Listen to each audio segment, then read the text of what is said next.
अस्सलाम वालेकुम वरहमतुल्लाह। Welcome to daily talk with Tajammul Islam Salroo. मैं हूं तजम्मुल इस्लाम सलरू और आज हम बात करेंगे एक ऐसे प्रोडक्ट के बारे में जो मिल्क प्रोडक्ट हम हर दिन अपने डाइट में यूज़ करते हैं। आपको पता ही चल गया होगा, वो मिल्क प्रोडक्ट है दही, और in English we can say curd. दही जो है, ये जैसे कि मैंने पहले ही बोला, most widely consumed milk product है। और बनता जो है ये हम मिल्क को स्टार्टर कल्चर ऐड करते हैं at a certain temperature. Starter culture होता है ऑफ बेनिफिशियल बैक्टीरिया। तो वो मिल्क में जो नेचुरल शुगर होता है लैक्टोस, उसको लैक्टिक एसिड में चेंज करता है। फर्मेंटेशन होती है एंड मिल्क थिक बन जाता है, टेस्ट अच्छा हो जाता है, टेक्सचर अच्छा हो जाता है, और हमारे डाइजेशन के लिए अच्छा होता है, गट हेल्थ के लिए अच्छा होता है, बोन्स और टीथ के लिए अच्छा होता है। एंड अच्छा सोर्स है प्रोटीन का, कैल्शियम का, विटामिन B2 B12 का। तो अगर हम मिल्क को दही में चेंज करने की बात कहेंगे, एक मिल्क प्रोसेसिंग प्लांट में कैसे होता है, हाउ दही is made in a milk processing plant. तो सबसे पहले जो हम करते हैं मिल्क प्रोसेसिंग प्लांट में, पहले मैं बताना चाहूँगा, घर में जैसे हम दही बनाते हैं, एक सपोज हमने 1 लीटर दूध का दही बना दिया। We heat the milk to certain temperature, lukewarm करते हैं उसको पहले 40 to 50 डिग्रीज अराउंड। देखते हैं हाथ से या कि ल्यूक वार्म है, ये ठंडा तो नहीं है, इसलिए ताकि जो हम उसमें उसके बाद दही का 1 चम्मच डालते हैं जो कि स्टार्टर कल्चर होता है, वो उस टेम्परेचर में अच्छे से ग्रो कर पाए और फर्मेंटेशन अच्छे से हो पाए और एंड प्रोडक्ट हमारा दही अच्छे से बने। Similarly in a milk processing plant what we do, हम सबसे पहले इसके सॉलिड्स को मेंटेन करते हैं। जैसे कि आप देखते होंगे कप में या बकेट में या किसी भी कंटेनर में, मार्केट में अगर दही आप देखते होंगे, वो थिकर लगती होगी आपको अगर हम घर में बनाएंगे उससे। क्योंकि सबसे पहले एक मिल्क प्रोसेसिंग प्लांट में इसके सॉलिड्स को मेंटेन किया जाता है। सॉलिड्स मींस इसके फैट, इसका सॉलिड्स जो दूसरे हैं, SNF जिसको बोलते हैं, उन चीज़ों को मेंटेन करके उसको स्टैंडर्डाइज किया जाता है। अब आप पूछेंगे कि कितना मेंटेन करते हैं, तो सॉलिड्स को हम रखते हैं 13 to 14% यूजुअली। अगर हम टोन मिल्क से दही बनाएंगे तो उसमें 3% फैट होता है और अराउंड 10.5% उसमें SNF हम मेंटेन करते हैं। तो आइदर 13.5% और 14% हम इस चीज़ को, सॉलिड्स को, एक मिल्क प्रोसेसिंग प्लांट में सबसे पहले मेंटेन करते हैं। वो जब मेंटेन हो गया तो उसके बाद हम प्रोसेसिंग स्टार्ट करते हैं एक मिल्क पैस्चराइज़र में। एक अलग से मिल्क पैस्चराइज़र होता है जिसका टेम्परेचर सेट होता है, क्योंकि वहाँ पर जो दही के लिए जो हम पैस्चराइज करते हैं वो डिफरेंट टेम्परेचर पर करते हैं। दही के लिए 90 डिग्रीज पर हम दूध को पैस्चराइज करते हैं और उसको होल्ड करते हैं 5 to 10 मिनट्स के लिए, ताकि इसमें ये जर्म फ्री रहे। सो दैट कि जब इसमें हम कल्चर डालेंगे, स्टार्टर कल्चर, वो अच्छे से वो मल्टीप्लाई हो जाए और अच्छे से उसका दही बन जाए। जब हमने इसको पैस्चराइज किया 90 डिग्रीज पर, होल्ड किया फॉर 5 to 10 मिनट्स, उसके बाद ये वापस इसका टेम्परेचर डिक्रीज होके 42 to 45 रखा जाता है सेम पैस्चराइज़र में। पैस्चराइज़र ऐसे डिज़ाइन होता है कि पहले इसका टेम्परेचर वो मशीन लेती है 90 डिग्रीज, फिर वहाँ पर होल्ड करती है 5 to 10 मिनट्स जैसे डिज़ाइन होगा, और उसके बाद ये उसका टेम्परेचर डाउन करती है टू 42 to 45 डिग्रीज। क्योंकि ये टेम्परेचर जो है ये आइडियल होता है कल्चर डालने के लिए, इनोकुलेशन, फॉर कल्चर इनोकुलेशन। जैसे हम घर में ल्यूकवार्म देखते हैं, वैसे ही साइंटिफिकली अगर हम देखेंगे तो 42 is the ideal temperature for culture inoculation. तो जब इसको लेते हैं फिर एक इनोकुलेशन टैंक में, जैसे हम बर्तन में घर में लेते हैं वैसे एक बड़ी टैंक होती है कमर्शियल लेवल पर, तो उसमें कल्चर डालते हैं, एक स्टार्टर कल्चर डालते हैं। वो हमने ट्राई किया होता है। कौन से culture, there are a number of hundreds of cultures available है दही के मार्केट में। तो कौन सा कल्चर सही रहेगा हमारे टेस्ट के हिसाब से, अपने मार्केट फीडबैक के हिसाब से, तो वो कल्चर डाल देते हैं। वो कल्चर्स जो है बहुत मैन्युफैक्चरर्स हैं, और हम एज अ मुस्लिम वही कल्चर लाते हैं जो हलाल सर्टिफाइड होता है, और जो यहाँ के लोगों के टेस्ट बड्स को भी बढ़िया लगता है। तो यहाँ के मैन्युफैक्चरर्स जो है, यूजुअली जो मुस्लिम मैन्युफैक्चरर्स होते हैं, वो हलाल कल्चर्स ही प्रोक्योर करते हैं।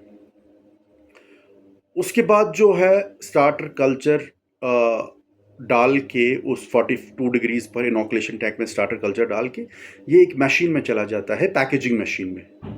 उसके बाद इसका हैंड का इन्वॉल्वमेंट रहता ही नहीं है, क्योंकि वो मशीन ऐसी डिज़ाइन होती है कि उसमें बस कप फीड करने होते हैं, बाकी वो काम, फिलिंग का काम, दूध कितना डालना है, लिड कैसे प्लेस करनी है, सीलिंग कैसे करना है, वो सब उस मशीन में ही होता है ऑटोमेटिकली।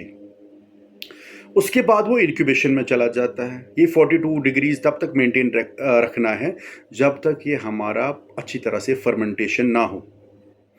तो ये मिल्क का जब कप्स में जाता है, it's in the liquid form at that time. उसके बाद ये इंक्यूबेशन रूम में, एक बड़े रूम में जाता है, जैसे हम कम्बल ओढ़ के घर में रखते हैं दही, वैसे ही एक प्रोफेशनल तरीके में एक मिल्क प्रोसेसिंग प्लांट में एक बहुत बड़ा रूम होता है जो इंसुलेटेड रहता है। उसमें प्रॉपर सिस्टम रहता है हीटिंग का, और उसमें थर्मोस्टेट लगा रहता है, जिससे ये 42 डिग्रीज पर मेंटेन रहता है तब तक जब तक हमारा दही ना बन जाए, फर्मेंटेशन कंप्लीट ना हो जाए।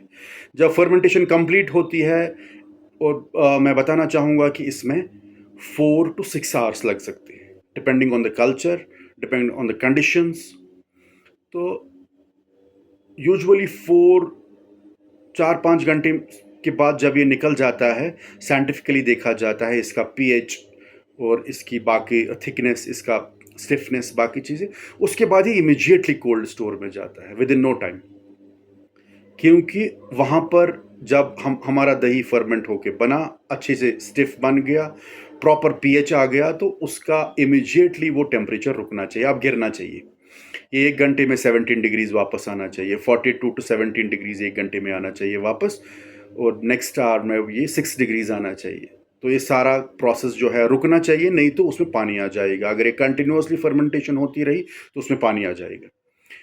तो मिल्क प्रोसेसिंग प्लांट में क्या होता है, साइंटिफिकली ये सारी चीज़ें की जाती है, और उसके बाद जब ये कोल्ड स्टोर में रखते हैं इमिजिएटली आफ्टर इंक्यूबेशन, तो कोल्ड स्टोर में अगर ये 3-4 घंटे कंटिन्यूसली रह गया, then it's fit for consumption. ये फिर ये दही जो है, ये उसका टेम्परेचर भी नीचे आ जाता है, पीएच भी मेंटेन रहता है। देन जब तक ये कंज्यूम ना हो तब तक इसकी कोल्ड चेन मेंटेन रहनी चाहिए, क्योंकि दही की क्वालिटी ख़राब हो जाएगी अगर हम इसको रेफ्रिजरेशन से बाहर निकालेंगे। जो ही हम रेफ्रिजरेशन से बाहर निकालेंगे, इसमें बैक्टीरिया ग्रो हो जाएंगे, इसमें पफिंग हो जाएगी, इसमें बाकी चीज़ें हो जाएंगी, क्वालिटी अच्छी नहीं रहेगी। सो हम लोगों को चाहिए कि जब भी हम दही बाज़ार से लाए या कहीं से भी लाए, तो वी शुड इंश्योर कि इट इज़ रेफ्रिजरेटेड, क्योंकि रेफ्रिजरेटेड दही का क्वालिटी अगर हम देखेंगे वो बढ़िया होती है in comparison to non refrigerated दही। अगर डिस्प्ले पर होगा रिटेलर की, तो बेहतर है ना ही ले दही, खासकर समर सीजन में। विंटर तो यहाँ पर फेवरेबली हमारे लिए रहता है। तो कहने का मतलब है कि ये जब दही बन गया तो कूलिंग तक ही रहना चाहिए टिल कंजप्शन। ये हर एक डेयरी प्रोडक्ट का वैसे फंडा है कि कोल्ड चेन मेंटेन रहनी चाहिए। जब कोल्ड चेन मेंटेन रहेगा तो अच्छा प्रोडक्ट, सेफ प्रोडक्ट कंज्यूमर तक पहुंच जाएगा। तो ये मैं फिर से बोलना चाहूँगा कि दही जो है ये एक्सीलेंट सोर्स है प्रोटीन का, फास्फोरस का, कैल्शियम का, विटामिन B2 का, विटामिन B12 का, और इम्प्रूव करता है हमारा डाइजेशन, गट हेल्थ को सपोर्ट करता है, बोन्स और टीथ के लिए अच्छा है ऑब्वियसली, और प्रोटीन का एक अच्छा सोर्स है। अगर हम देखेंगे तो इसमें हम बहुत सारे प्रोडक्ट्स बना सकते हैं, जैसे plain curd, flavoured curd, probiotic curd, lassi, raita में यूज़ होता है। उसके बाद ये सो मैनी ट्रेडिशनल डिशेस में भी यूज़ होता है ये दही। सो दही के यूज़ की बात अगर हम करेंगे तो we can make use of it in different ways, जैसे हम चाहेंगे, हम सबको पता है। तो साथ साथ में लेकिन एक मिथ भी है जो यहाँ पर मैं आपको क्लियर करना चाहूँगा कि दही जो खाएगा वो कोल्ड का शिकार हो जाएगा, सर्दी लग जाएगी उसको, जो कि बिल्कुल साइंटिफिकली प्रूवन नहीं है। खासकर विंटर्स में हम बोलते हैं कि दही मत खाओ, आप कोल्ड अट्रैक्ट कर सकते हो। सो इसमें कोई साइंटिफिक रीज़न है नहीं।